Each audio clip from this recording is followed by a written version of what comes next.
Begitu dia ngomong seperti itu, saya senyum aja. Saya cuma bilang sama dirut yang lain, sekali lagi kalian lakukan seperti ini, saya akan ngajukan mundurkan diri atau pecat kalian. Saya senyum aja. Saya begitu keluar ketemu dia berdua, gue bilang sama dia, lu sekali lagi kayak gitu gue pecat tuh. Saya kalau dia nggak laksanakan, saya akan sampaikan. Kalau Anda nggak kerjakan sekali lagi, mohon maaf saya akan usul pecat Anda. Karena dari pihak lawan menganggap buku ini adalah buku untuk defensifnya seorang Ahok, bahwa dia bukan penista agama. Karena kemudian di buku itu ada menceritakan bagaimana di Belitung Timur kan 93% kan mayoritas. Bagaimana rumah ibadah mana bisa kita bantu sebagainya. Saya kalah, dikalahkan pun saya tidak peduli. Yang penting saya telah mengajarkan tentang kebenaran. Jadi kalau ada yang lebih baik dari saya, jangan pilih saya. Kalau kamu mengerti tentang kebenaran dan keadilan dan kejujuran. Padahal dia minoritas. Dia mulai tahu pertama kafir, kedua goblok. Kitab Bible Kristen itu bohong. Saya bukan mengatakan Bible Kristen fiksi. Bible Kristen itu palsu. Karena di salib itu ada jin kafir. Karena di salib itu ada jin kafir. Karena di salib itu ada jin kafir. Haleluya. Ya, untuk mengalihkan perhatian kita dari para penista agama. Kamu anak Tuhan dari mana? Kalau Yesus anak Tuhan, pilihannya siapa? Kemudian na'udzubillah min dzalik. Anda pilih orang kafir, berarti Anda telah menyerahkan urusan umat Islam ke tangan orang kafir. Seandainya Pak Jokowi ada di sini, tanya sama Pak Jokowi.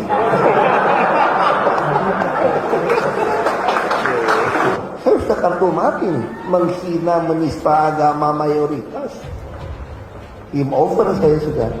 Gus Dur itu buta mata juga buta hati. Jarang, saya belum pernah nengok Cina kerasukan setan. Pernah tak Ahok itu kerasukan setan? Enggak, setannya juga.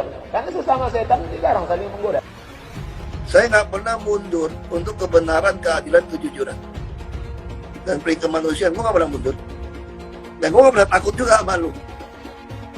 Siapapun yang rasis, gue akan hadapin. Karena rasis dia berperi kemanusiaan. Kalau saya ditanya dulu kan, kamu nyesel nggak statement kamu di Pulau Seribu sehingga masih masuk penjara? Tidak pernah nyesel. Karena saya mengatakan kebenaran. Itu yang saya katakan, saya bersyukur sebelum proses ini. Saya baca satu Mazmur, orang yang makan semeja roti dengan kita yang mengangkat tumit terhadap kita. Itu ada kisah Yesus, itu terus oleh Daud. Nah, kenapa waktu saya dalam waktu telepon dimaki-maki lagi dari mereka, saya kenapa bisa gitu terima? Saya sudah belajar di dalam. Ketika orang marahin kamu, kamu marah balik, kamu yang kena kalah. Masalah apa? Hartanya semua kasih ke anak-anak. Dia masih tinggal sama anak-anak. Semua rumah, udah nyerong pun saya beli rumah Pantai Mutiara pun masih nama dia juga. Apartemen udah tahu dia ada teman baik nih. Karena saya kan mau menangkan dia kembali. Orang mengatakan saya goblok. Harusnya mulai saat itu udah nyimpen-nyimpen harta dong. Saya tidak. Makanya di situ saya belajar. Ketika kita bisa melepaskan harta dunia, kamu free. Makanya aku sekarang lebih sehat daripada dulu. Aku lebih more shape. Ketika kamu mengampuni orang, ikutin Tuhan, the truth will set you free. Itu janji Tuhan. Nggak ada guna kita lakukan seperti itu. Kita benci sama orang hanya merusak jiwa tubuh kita. Maka di situ saya kira saya bisa mengerti kenapa Tuhan mengajarkan kita untuk mengampuni musuh-musuh kita sekalipun. Karena itu yang akan membuat jiwa kita, tulang kita semua jadi sehat. Lalu sekarang jadi pernikahan gua orang masalahkan.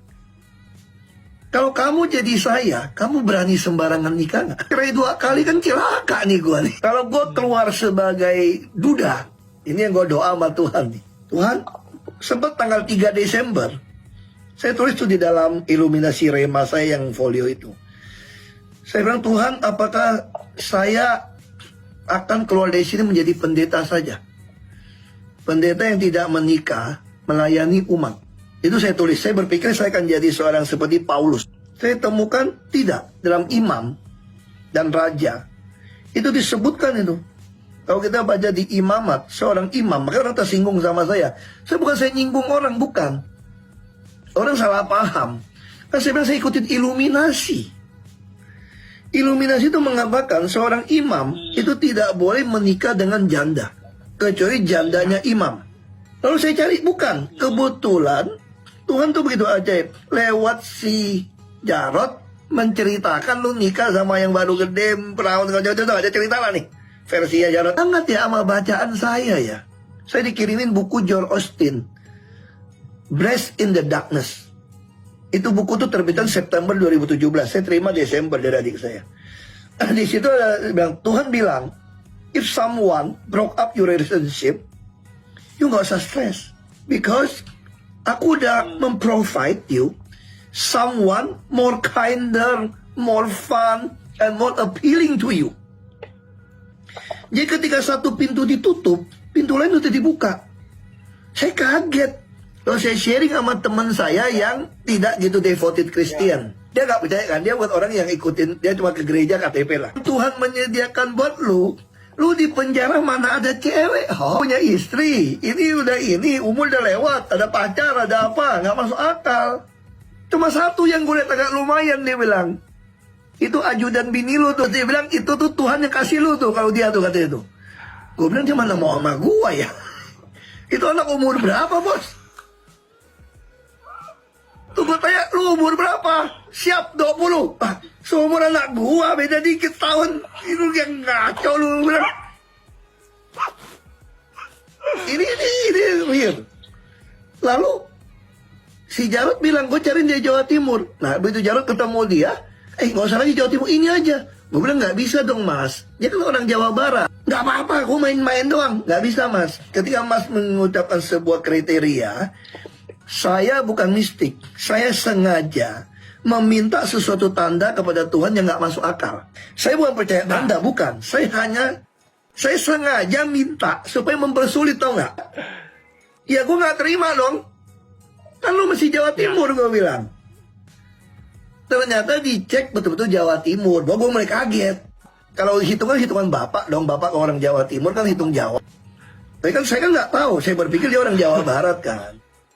Nah sama juga kayak tanda tangan, tau nggak? Ini lucu nih. Orang Kristen tidak pernah percaya garis tangan bos. Percaya nasib kita sudah dibungkus oleh darah Kristus dan dibayar mahal. Nah kenapa saya bisa bilang ini tanda tangan Tuhan, tau nggak? Nah ini cerita lucu. Teman saya ada datang tenglang yang bukan Kristen. Lalu mereka cerita-cerita lah tentang lu jangan sedih. Kalau kita dalam kepercayaan itu ada tuh mungkin nasibnya nggak bisa ikutin kamu jadi orang apa. Mungkin kamu mau dipanggil jadi jabatan apa, nggak bisa ikut. Lalu mereka bilang gini, ya mungkin dia kan pakai istilah garis tangan. Ya mungkin garis tangannya itu nggak bisa jadi istri kamu untuk tugas kamu berikutnya. Ya ini kan istilah garis tangan kan bukan garis tangan ini kan. Lalu ada satu teman nih, ini kurang ajar dia tuh. Bener-bener, lo masih cari yang garis tangannya sama. Terus teman yang satu bilang, bukan garis tangan sama, maksudnya itu kiasan gitu loh. Lalu begitu saya balik ke kamar, saya doa sama Tuhan. Tuhan, saya sih bukan kurang ngajar ya Tuhan ya. Ini tanda-tanda minta dia sebagai istri saya atau bukan. Ini sebagai pengganti atau bukan, sesuai dengan bukunya Joel Osteen. Sudah makin lengkap. Termasuk saya minta dia, you mau nggak ikut saya? Allahku Allahmu. Semua polisi mengatakan nggak mungkin. Yang ada kamu yang harus ikut. Makanya orang menuduh saya mabuk cinta lah, karena baru cerai, didukunin lah macam-macam, menikah cepat. Mereka tidak tahu saya adalah orang yang hidup mengikuti iluminasi yang saya dapat. Ada teman saya, bukan teman, masih saudara jauh. Lalu dia cerita sama mama saya, anakmu hebat bener ya. Jadi polisi lepas, agama ikut anakmu. Ada satu jawabannya sangat jitu. Ini mama saya cerita. Kamu kenapa nggak bisa kayak gitu? Karena lu udah jatuh cinta, lu nggak tanya lagi, lu udah mabok cinta. Diminta syarat apapun lu ikut. Kalau anak saya itu nggak mabok cinta, dia minta tanda Tuhannya.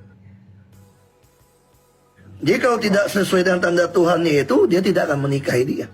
Anak saya ikutin iluminasi. Tuhan, ini mungkin the last, tapi ini konyol banget Tuhan. Ini konyol Tuhan sebetulnya. Sebut dong Tuhan.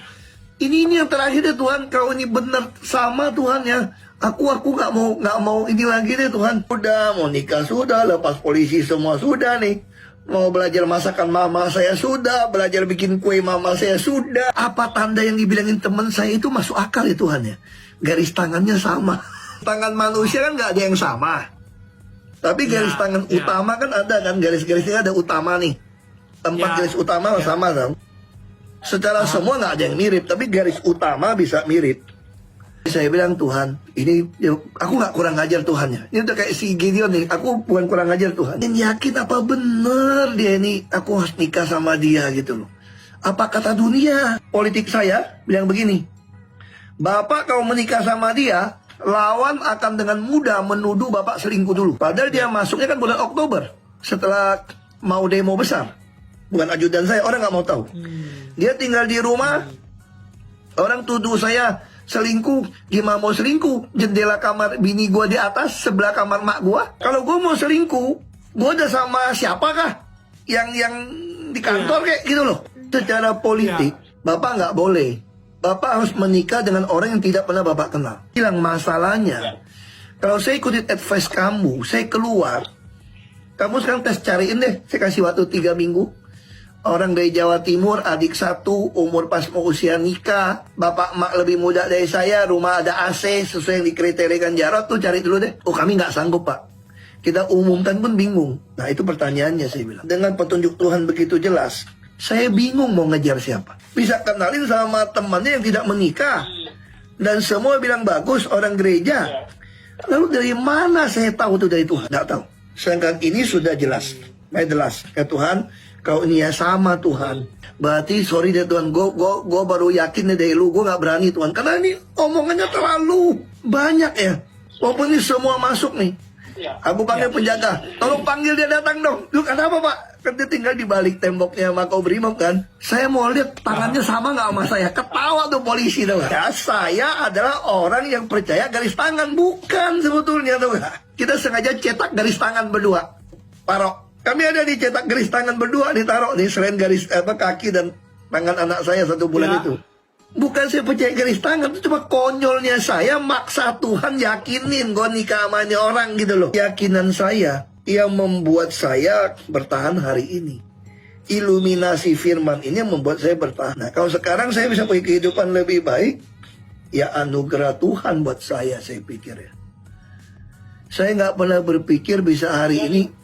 Kenapa saya begitu galau waktu itu ya? Karena teman-teman pengusaha saya rata-rata nggak berani mempekerjakan saya. Karena takut akan diserang.